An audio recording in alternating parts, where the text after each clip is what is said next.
नमस्कार, मैं हूं विवेक शुक्ला। आप देख रहे हैं एडीवन मीडिया। आइए नजर डालते हैं आज की खबरों पर। और देश और समाज में अपने अधिकारों को प्राप्त करने के लिए एक सजग प्रहरी की भूमिका में आए। सर, बात कर लें, लगातार जब त्योहार आते तभी मिलावट की बात होती है, उससे पहले सरकार क्यों नहीं देखती है, क्यों नहीं कार्रवाई करती है?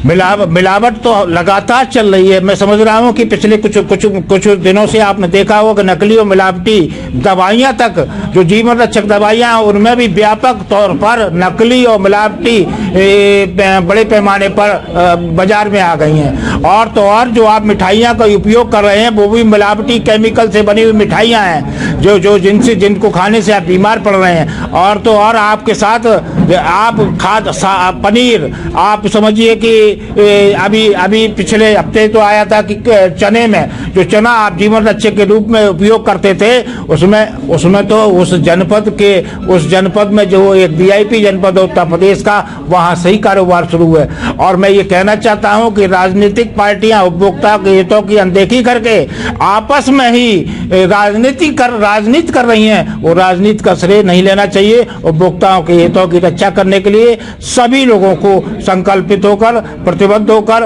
एक ऐसे मंच पर आना चाहिए जहां से हम और आप अपने बच्चों की जीवन रक्षा के लिए, अपने अधिकारों के संरक्षण के लिए आगे बढ़ सकें। मैं सरकार से भी आह्वान करता हूं कि आने वाले दिनों में, हमने महामहिम गवर्नर महोदय को भी ज्ञापन दिया है, इस संदर्भ में उनका ध्यान आकर्षित कराया। इस संदर्भ में हम केंद्र सरकार के भी संपर्क में हैं कि नागरिक अधिकार जब कई विभागों का बना हुआ है, यानी नागरिक अधिकार की वो विभाग क्या क्या सेवा देने के लिए प्रतिबद्ध, अपनी वचनबद्धता को वो सिटीजन चार्टर के माध्यम से प्रदर्शित करेगा, वो लागू नहीं किया गया। कई विभागों ने जानबूझकर दबा दिया गया। कई विभाग मानक नियम और मापदंडों का पालन नहीं कर रहे हैं, जिसकी वजह से आए दिन हम उपभोक्ताओं के हितों की पर कुठाराघात हो रहा है। उनके हितों की रक्षा करने के लिए सरकार को एक नियमावली बनानी चाहिए। आप समझिए कि साइबर ठगी का इतना बड़ा मसला हो रहा है पूरे देश में।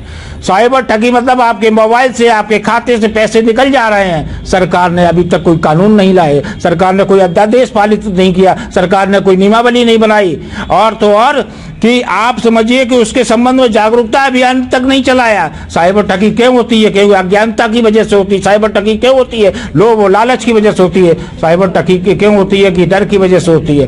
तो आपको साइबर क्राइम के संबंध में, साइबर ठगी के संबंध में, साइबर अरेस्ट एक ऐसा शब्द आया है जो संविधान के किसी पन्ने पर नहीं है। साइबर अरेस्ट, और साइबर अरेस्ट के संबंध में सरकार ने आज तक कोई नियमावली नहीं बनाई। मुझे बड़े खेद के साथ कहना पड़ रहा है कि आज भी उपभोक्ता अपने आप को ठगा महसूस कर रहा है। उपभोक्ता बाजार का राजा है, राजा होने के बावजूद भी उपभोक्ता आज उपभोक्ता के साथ शोषण हो रहा है, उसके हितों की अनदेखी हो रही है। उनके हितों की रक्षा करने के लिए सरकार को और शासन को, प्रशासन को और हम सब लोगों को, विशेष रूप से मीडिया के कर्मियों को भी इस दिशा में सार्थक और समर्थ कार्रवाई करने के लिए आगे आना होगा।